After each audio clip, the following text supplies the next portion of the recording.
how have we gotten to a place where our health and our wellness has become a consumable product, constantly reminding us we're not doing enough, even though we're trying so hard? We have an industry dominating.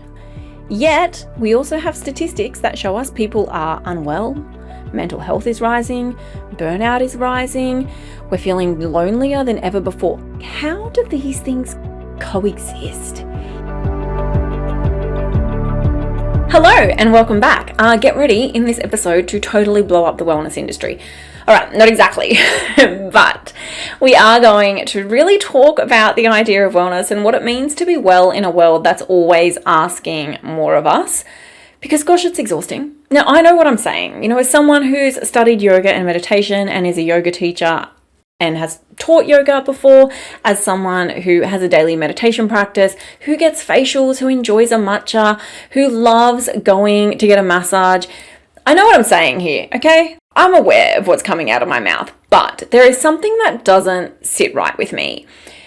When we think about what it means to be well, when we think about what it means to be happy, when we think about what it means to rethink the idea of success, the wellness industry right now is one of the biggest industries and the fastest growing. I can't remember, maybe I should have looked it up, but I didn't, how much the industry is worth and predicted to grow by. But I can tell you it's squiz millions. If that was a real number, it's probably billions. It's a lot, billions. It's a lot. And let's just think about it for a minute. Massages, mani-pedis, facials, all types of skincare, Botox, making sure that you're doing your yoga, your meditation, gyms, run clubs, triathlon, Ironman. My partner does Ironman. Oh my gosh, it's just so expensive to be a triathlete. Also, completely different breed of people. Going on holidays, retreats, supplements, making sure you're getting all your protein in, your protein powders. I cannot open any, and I'm including LinkedIn now, any social media platform without seeing something that would technically fall under the wellness industry banner. It is wild. How have we gotten to a place where our health and our wellness and our well-being has become a consumable product, where it is in front of our face all of the time, constantly reminding us we're not doing enough, even though we're trying so hard to make sure that we're doing all the right things. Oh, here's another supplement. Oh, here's another self-care treatment. Oh, here's a retreat you might want to go on. It never ends. Now, I love self-care and I love a bit of wellness and I love a retreat every now and then. I'm not saying I don't love those things. I'm not saying stop doing them. But how is it that we have an industry dominating, booming, taking off, yet we also have statistics that show us people are unwell, mental health is rising, burnout is rising, we're feeling lonelier than ever before? How do these things coexist? If we have a wellness industry taking over everything that we do, yet people are I don't feel well, I don't feel happy, I don't feel healthy, I don't feel like I belong anywhere. Well, here's why. The wellness industry is actually designed to address things at their symptom level, and they're not looking at systemic cause. That's a big concept. But each individual wellness concept product is designed to solve a singular problem. Protein powder increases protein intake. A facial makes your skin look glowy. A massage relaxes your body. And so these things have been designed to work on a specific area, which is why we've got to have 200 supplements in our supplement drawer. Because what's going on? Now, the other thing that's happened is we have become primed and are far more aware of what's wrong with us, what we're not doing, where our deficits are, where we're not trying hard enough. And someone saw it and they thought, you know what, I can create a supplement for that. I can create a product. I can create something you need to buy. And we've fallen for it, hard. And it's working, people. It's working. Now, there is another layer to this. It's working because the system we live in itself is not. And we want a quick fix because we're all doing so much and we're all working too hard and we're all tired and life is hard. And if you've got kids, I don't know how you do it. And so we want something to make us feel good. I understand. I like this too. Now, this is actually linked to the part of wellbeing that's called subjective wellbeing. It's our quick fix space. It's where happiness comes from. We engage in activities usually to get rid of a negative feeling. I've had a really hard day. I'm going to, swing past and get some takeout. Oh, I'm having such a busy time at work. I'm going to book a self-care Sunday retreat. Oh, it's been a really big year. We're going on a great holiday as a family for 2 weeks though. And we think that these things are going to fix all our problems, but they don't, do they? Because when we take this mindset, what we're actually doing is adding more things to do to our life. And it can feel tiring, which is like the opposite of what it should do. Why should our wellness routine or the things we're doing to keep us well feel like they're exhausting us? How does that happen? Well, here's how it happens. These things are actually sold as an add-on to our life rather than an integrated part of life, and this is the difference.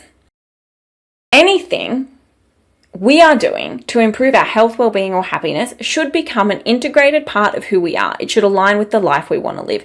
It should align with our happiness. It should align with our values. It should align with how we want our boring, mundane moments of life to look. It shouldn't feel like a must-do. It shouldn't feel like a have to do. It shouldn't feel like an add-on that we're trying to squeeze in. Like, to be really real, so many of us are trying to be well in a way that just doesn't fit our lifestyle. Like, it just doesn't. If you have kids, like I honestly, I don't have children, but I would not be living the life I'm living if I have kids. I'm fully aware of that. I probably wouldn't have a business. I probably wouldn't have a podcast. It'd just look different. But if you're having kids and you're stressing yourself out because you're not getting to the gym 5 days a week, don't do that. Because the season of life you're in is about raising your children. Yet the wellness industry is telling you you're not making enough time for yourself. You're not working hard enough. You're not good enough if you don't get to the gym 5 times a week. Like, stop that. We need to stop those messages. We're all trying. Trust me, we're all trying. If you have a job and you're going through a phase of that where your career, where you're really showing up, where you're trying to maybe build a business, where you're trying to learn more skills, where you're trying to get a promotion, and you don't have time for all your friends right now, and you're happy with that decision, that's fine. You can own that. Great, go for it. Work is the value right now. But if you're overworking and you want to spend time with your friends and you just don't feel like you can get it done, then that's a mismatch. And so what does society tell us to do? It tells us it's our time management problem. Inaccurate. Because the other thing that's happened is that the structure and the system we live in hasn't actually been designed to support us in terms of how well we are. Because if it was, we would have space in our 9-to-5s to be able to go out and enjoy the sunshine. We would have more opportunity for flexible work. We would have workplaces that are like, yeah, sure, you can go for a run in the morning and then you can just fit your work around what it is you need to do. And to be honest, I actually think this is where the future of work will go. And right now we're in the middle of the tension. I think the future of work is actually going to start to shape itself around the lives people want to live, because we are seeing a shift in terms of people expressing that. And workplaces need to wake up when it comes to this. We're going to see people choose jobs based on the conditions of that work environment, not just salary. In fact, there's been some really interesting things getting around on social media around, would you take a $250,000 in-office salary, or would you take a $130K salary work from home? So many young people are choosing the work from home option. And people are like, what? I mean, it's hypothetical, but people are like, why? Older people are like, what do you mean? That's so much more money. And they're saying, yes, but money isn't the thing. It's the quality of life. It's the time I get to spend with my friends. It's the time I have to look after myself. It's the time I can spend with my pets or exercising or doing my hobby. And so we're going to see a real shift for this. And I think in a world right now that is so fast and that challenges us to think of wellness as an add-on or being well, wellness kind of puts it in that industry space. That's not really what I'm talking about. Being well as an add-on, that's going to dismantle. And I think this is part of the paradoxical thinking and the rethinking we all need to do. Anything that you are doing to keep you well should not be an add-on where you feel like it's effort. It should be an integrated part of your life. Now, that said, some things that you need to do to keep yourself well are just hard. I went for a run this morning with a girlfriend at 6 o'clock, 10K. Did I want to get up that early? I did not. Did I enjoy it when I started? I did not. Did I enjoy it when I finished? No. I was in pain. Are my legs sore right now? Yes, they are. Should I avoid it? No. Sometimes the things we've got to do are painful and hard. Do I like putting myself to bed every night at 8:30 so I can get my 8.5 to 9 hours sleep? No. Do I want to just watch that one more episode of whatever show I'm watching? Absolutely I do. Is that the right thing to do? No, it's not. We have to get better at recognizing where pain is important, where discomfort exists, and it's actually acceptable and supportive, not running away from it, because some things in life, especially when it comes to looking after yourself, are just hard. Do I just want to eat snacks all day?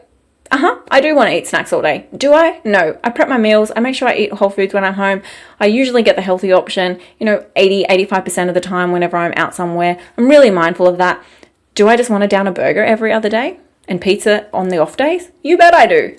Am I going to do it? No. Being well in a world requires us to actually be intentional with the decisions we make and not see it as an add-on. When we are so consumed with the busyness of everything else. And this is where the wellness industry really annoys me. Because jump online, jump on a social media platform, look at something and it's like, buy this, do this, add this, fit this in your schedule, take these 20 supplements. Like, that's just extra on top of what we're already trying to manage. Honestly, this is not medical advice, but I think if everyone just prioritized to get better sleep and to sleep more, to eat more whole foods and to move their body in whatever way works for them, playing with the kids if you've got them, go and run around at the park in the afternoon, whatever, going for a walk if that's what you can fit in. Maybe you do like the gym, maybe you do Ironman, like in whatever capacity you had. If we moved our body more, if we slept more, if we ate more whole foods, I think we'd see a significant shift in how well people feel. Now, that's not taking on external factors like workplaces where workload is definitely too high, relationships that just aren't healthy for us anymore, limiting beliefs and internal work we might have. I'm actually talking about the wellness industry through consumable products because that's what it's pushing. And there are so many other aspects to what it means to be well that are internal, that are relational, that are systemic and structural.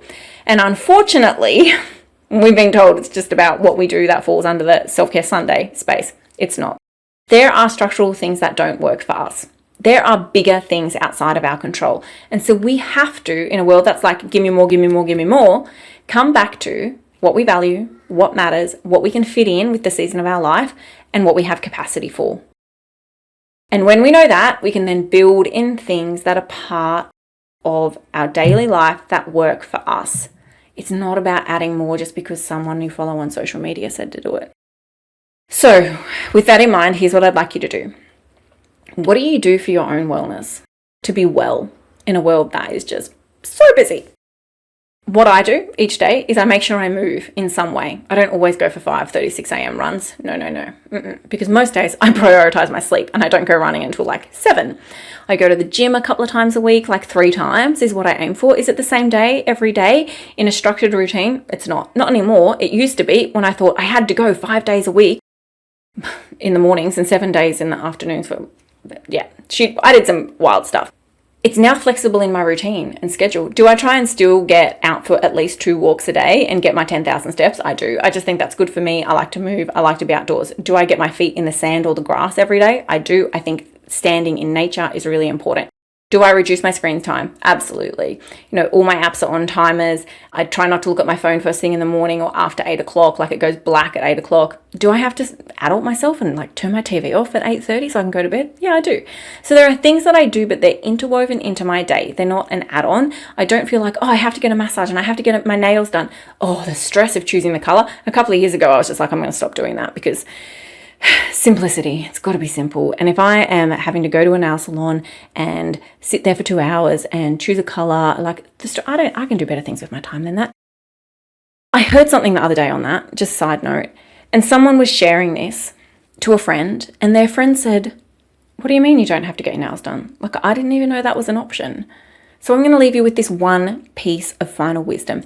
Everything is an option. You don't have to get your nails done. You don't have to get Botox. You don't have to get the massage if you don't want to. You don't have to get the facial. You don't have to drink matchas. You don't have to do 10,000 steps, although research says, I think it's somewhere between 5 and 8 is great. 10 is better. So, there is some science. You don't have to sleep for 10 hours a night, but science says somewhere between 7 to 9. So know what the science says and do that. And then everything else is an option. You don't have to get your nails done. It's wild, I know. Who would have thought? All right, lovely people. Think about what it is you're doing for wellness and ask yourself, is this actually aligned to the life that I live? Or is this actually something I have taken on without being aware of? Or is this a systemic structural issue? And whilst I can't change that, I can change my perception and how I engage with it. Because that's a really big key piece as well. Now, this episode was all about you personally. We are definitely going to touch on workplace aspects later on and aspects of society and all of those bits and pieces. But this was to just get you thinking a little bit differently about what does it mean to be well in a world that's telling us that we need to buy more things. You don't need to buy more things. All right, that's it. Have a wonderful day, night, evening, whatever time of day it is, and I'll see you somewhere soon. Bye.